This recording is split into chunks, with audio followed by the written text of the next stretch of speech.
Hello, welcome to part 46. Just wanted to talk a little bit about my background firstly. Um, okay, where it began regarding my interests and what drove me to film and television, aspired to do that, possibly change my mind at some point, but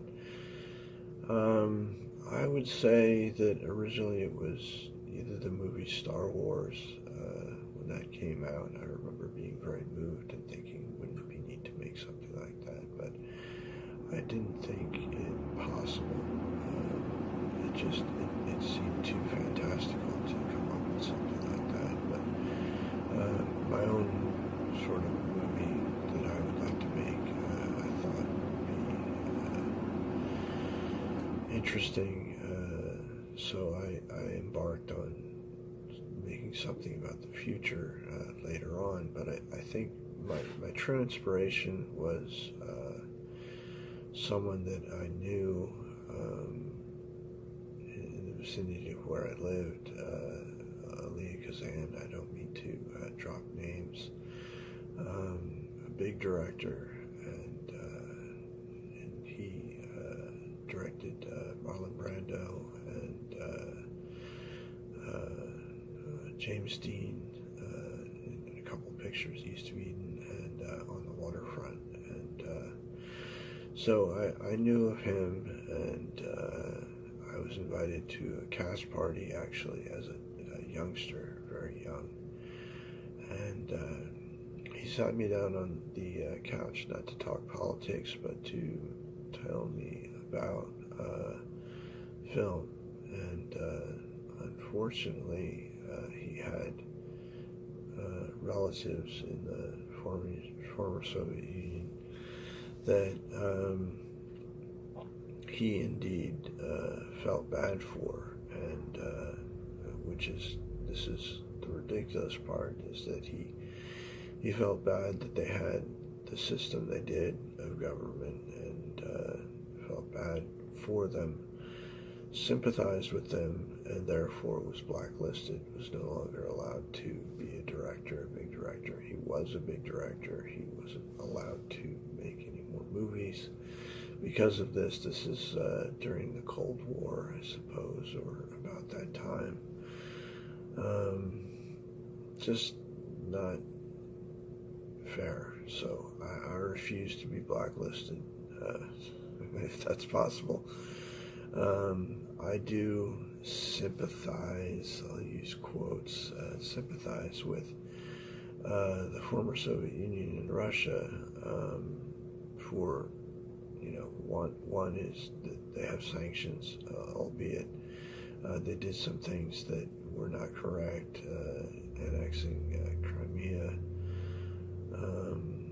interfering in the, I understand there may have been real altruism on Putin's part, trying to say, okay, these are Russian-speaking people and of the former Soviet Union, possibly, and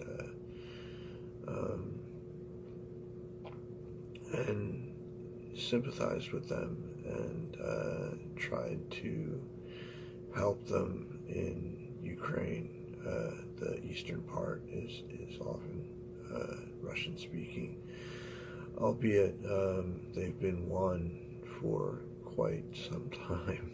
A long time. They've gotten along well, and maybe the western part is a little more European, but Ukraine as a whole is diverse and wonderful, and I'm not trying to exalt them. I'm just trying to explain that both halves are important, and there should be one unity in Ukraine is what I suggest. It may not translate well to a foreign language, but a unified Ukraine sounds wonderful to me.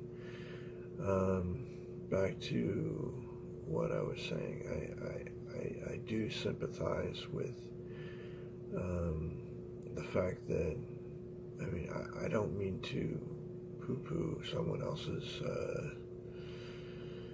form of government, but I think that better is, I truly believe that socialism and communism, the true forms of these, of the past, don't work because it destroys initiative, and money is the good incentive, because everyone needs money to do what they do or survive or whatever it is, to have fun. Now, that's not to say it's an end-all be-all or a cure, a panacea for, money can't buy me love is a song. It doesn't mean it's going to ensure that you're happy or whatever, but it's a good incentive to give you avenues to be more happy and to live contently, to have a roof over your head. Money pays for that, and so money is very important. I don't know if you know of self-actualization. You need food, clothing, shelter, air, water. What else do you need? Possibly money covers, in present day, it covers most of these things, and I wouldn't suggest you go down another path where the government provides all these things, and that's how it goes, because you want money to be the incentive to drive people to do work and be successful and do things that benefit them and society. So I'm trying to make an argument, not trying to argue. There are two different meanings of the word.